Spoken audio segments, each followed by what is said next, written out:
পশ্চিমবঙ্গ সরকার নারী ও শিশু বিকাশ এবং সমাজ কল্যাণ দপ্তরের উদ্যোগে কন্যাশ্রী দিবস পালন করা হলো মালদায়। বুধবার দুপুরে মালদা কলেজ অডিটোরিয়ামের দুর্গা কিঙ্কর সদনে কন্যাশ্রী দিবসের 11 বর্ষ উদযাপন করা হয়।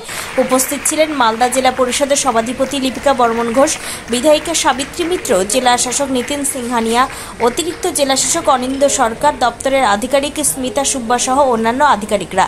এদিন 17 জন মহিলাকে কন্যাশ্রী পুরস্কার তুলে দেওয়া হয়। স্কুল ছাত্রী থেকে বিভিন্ন দপ্তরের চাকরিজীবী মহিলাদের হাতে পুরস্কার তুলে দেওয়া হয়।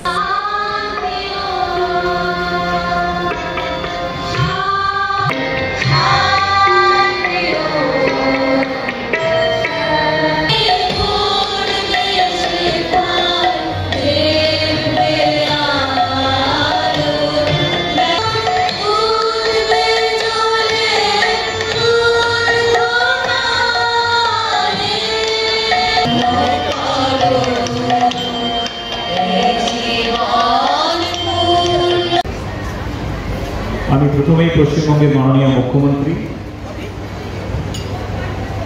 পশ্চিমবঙ্গ সরকারের women and child development and social welfare department, honourable minister madam, honourable principal secretary ম্যাডামকে আন্তরিকভাবে ধন্যবাদ জানাবো।